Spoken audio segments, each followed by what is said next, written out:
Bacaan diambil dari kitab Kejadian bab 7 ayat 1 sampai 24. Air bah. Lalu berfirmanlah Tuhan kepada Nuh, masuklah ke dalam bahtera itu, engkau dan seisi rumahmu, sebab engkaulah yang kulihat benar di hadapanku di antara orang zaman ini. Dari segala binatang yang tidak haram, haruslah kau ambil 7 pasang, jantan dan betinanya.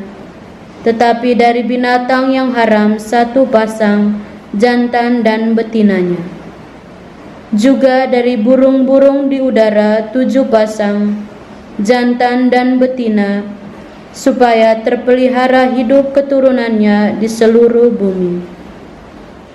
Sebab 7 hari lagi aku akan menurunkan hujan ke atas bumi, 40 hari 40 malam lamanya, dan aku akan menghapuskan dari muka bumi segala yang ada yang kujadikan itu. Lalu Nuh melakukan segala yang diperintahkan Tuhan kepadanya. Demikianlah dihapuskan Allah segala yang ada, segala yang di muka bumi, baik manusia maupun hewan, dan binatang melata, dan burung-burung di udara, sehingga semuanya itu dihapuskan dari atas bumi. Hanya Nuh yang tinggal hidup, dan semua yang bersama-sama dengan dia dalam bahtera itu. Dan berkuasalah air itu di atas bumi 150 hari lamanya.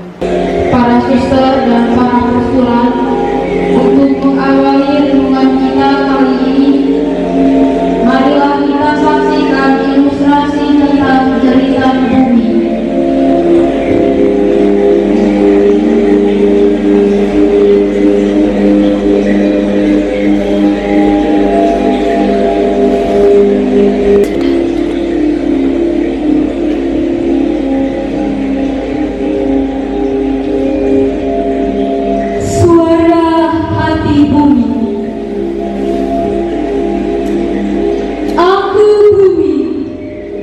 Sudah tua, sangat tua. Aku ditunjuk Tuhan sebagai tempat tinggal manusia.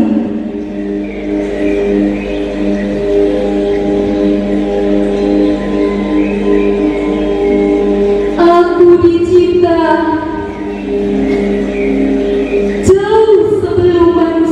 tercipta.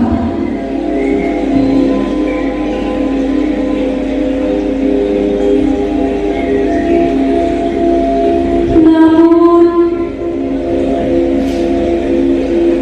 ketika manusia bersemayam dalam diriku, aku rela kalian kotori.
sendiri, komunitas,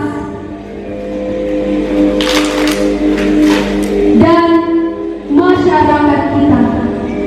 Puisi Ilbasan. Para suster dan postulan yang terkasih dalam Kristus, sabda yang barusan kita dengar mengisahkan tentang air bah. Kisah ini mengingatkan kita akan peristiwa Nabi Nuh yang diselamatkan Tuhan selama 40 hari berada dalam bahtera. Kisah ini juga menjadi pelajaran bagi kita untuk menyadari betapa pentingnya pertobatan. Allah menimpakan air bah karena manusia banyak melakukan dosa. Manusia kurang menghargai kehidupan yang diberikan Tuhan. Manusia lebih mementingkan diri sendiri ketimbang harus mendengarkan apa yang menjadi kehendak Allah. Ini menjadi tantangan bagi kita sebagai kaum terpanggil. Bagaimanakah tanggapan kita akan alam semesta? Apakah kita sudah menghargai kehidupan yang Tuhan berikan? Apakah kita menghargai panggilannya dalam hidup kita setiap hari? Ataukah kita hanya terpaksa melakukannya tanpa bersyukur? Melalui sabda dan ilustrasi yang kita saksikan tadi, kita diajak untuk berjuang bersama, secara khusus di masa Prapaskah ini, untuk menyadari dan menghargai kehidupan dengan membuka mata dan batin kita melalui alam ciptaan. Kita diajak untuk menemukan kasih dan kehendak Allah dalam peristiwa harian, dalam alam sekitar, dan dalam kehidupan dunia saat ini. Kita tahu bahwa bumi saat ini sedang menghadapi berbagai situasi, entah itu wabah penyakit, perkembangan teknologi yang sangat berpengaruh bagi hidup manusia, situasi alam menjadi tidak bersahabat yang ditandai dengan bencana alam, lingkungan kurang terawat, sampah-sampah berserakan tanpa tempat yang layak, dan tanaman menjadi kering dan kurang diperhatikan. Seperti yang telah kita saksikan dalam ilustrasi tadi, bahwa bumi saat ini sedang membutuhkan perhatian kita. Tentu situasi bumi saat ini menantang kita sebagai kaum terpanggil untuk memberikan contoh dan teladan yang baik bagi umat beriman dengan melestarikan alam secara sederhana. Kita mulai dari lingkungan biara kita.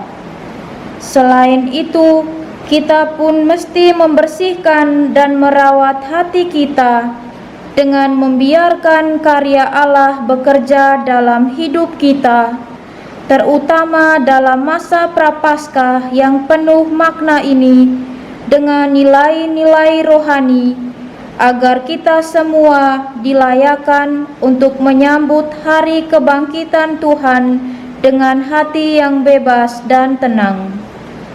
Mari kita mewujudkan tobat kita dengan memberi hati, pikiran, dan tindakan kita kepada bumi dan alam semesta. Semoga Tuhan memberkati setiap perjuangan kita. Selamat mendalami masa tobat dengan hati yang tenang. Tuhan memberkati kita semua. Amin.